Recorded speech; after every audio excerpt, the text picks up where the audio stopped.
Oh, ok, hello, bonjour et bienvenue pour ce nouvel épisode du Road to Payout, saison 3, épisode 9.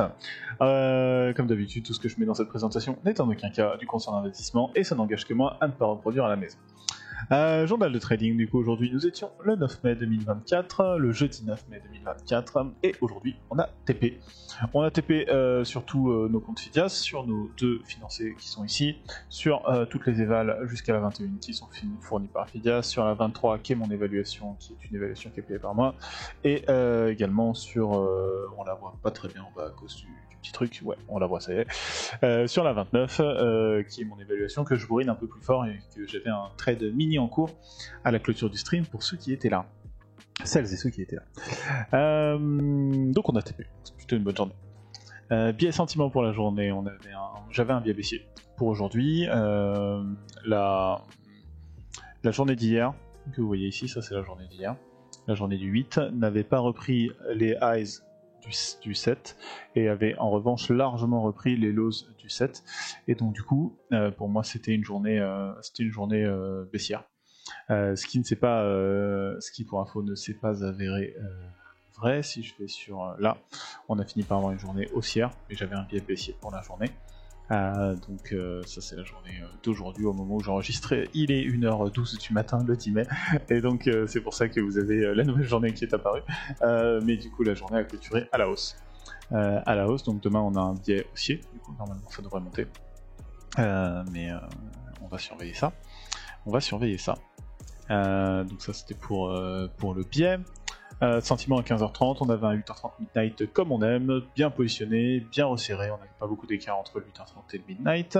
Ils étaient bien positionnés, ils étaient en plus pile poil au milieu de l'OPR. Quand l'OPR s'est fait, on avait un OPR qui était à peu près aussi grand au-dessus qu'en dessous du midnight et du 8h30, ce qui nous donnait vraiment le sentiment que c'était une zone bien médiane, bien centrale. Donc, du coup c'était un bon positionnement, un truc que j'aimais bien plus sexy que la veille où on avait beaucoup d'écart, donc c'était pas mal. On était bien positionné en plus en dessous de deux gros FVG 1 heure qui avaient bien résisté jusque là et dans lesquels se trouvaient en plus les PDH, donc les Previous Highs.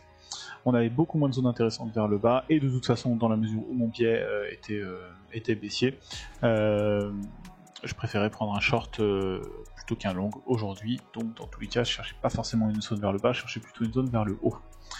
Le trade, on avait donc le setup, donc les WFVG ici, qui sont deux FVG 1 heure qui sont croisés. Un qui date du 15 avril, si je dis pas de bêtises, celui qui est en haut qui date du 15 avril, qui résiste depuis un bon moment maintenant. Et celui-ci qui est plus récent, qui doit dater peut-être du 3 ou 4 mai, je sais plus. Mais voilà, deux FVG 1 heure qui sont là et qui résistent bien depuis plusieurs jours. On a été donc on a commencé par un open vers le bas, on a très bien rebondi, on est remonté, on a été chercher dans cette zone là. À 17h30 on a fait une divergence baissière sur les plus hauts, donc les plus hauts se sont faits ici. La div est ici, 4500 de volume contre 3500 sur la bougie précédente, 288 de delta contre 612. Donc 2 fois moins de delta, un peu plus de 2 fois moins de delta, pour plus de volume. C'est un signe de retournement pour moi, qui s'est concrétisé tout de suite par un gros displacement. On a tout de suite enchaîné, on a retourné assez fort. Et on a enchaîné assez fort. D'ailleurs, vous voyez, on a vraiment eu un très beau move vers le bas. Quand j'ai vu comment le move s'enclenchait, j'ai vu un gap M3 se former ici, on va aller regarder après sur le graphe. Il y avait un gap M3 qui s'était formé ici. J'ai vu le gap, je me suis dit ça va partir sans moi, je suis rentré market dans la descente, et puis ça a descendu assez rapidement à notre TP, puisqu'on a TP en 6 minutes, donc très rapide.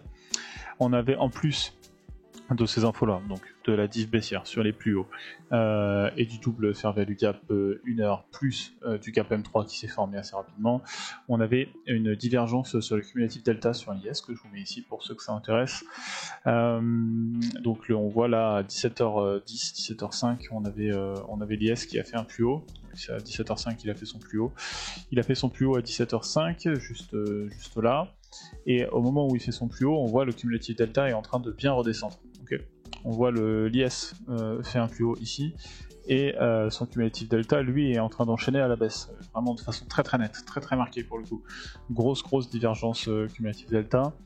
Donc l'IS fait un plus haut sur le prix, mais pas sur le cumulatif delta. Et en plus, il avait déjà donné la même info sur les plus bas de la session. Sur les plus bas de la session, plus tôt, juste ici.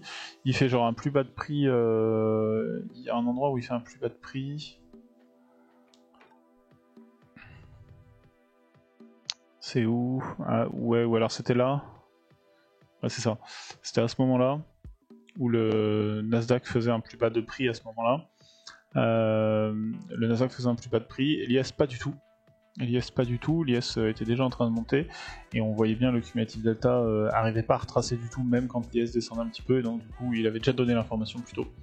Et du coup je me suis dit bon l'IS semble donner la tendance hein, puisque l'IS était parti à la hausse avant le Nasdaq était parti à la hausse après.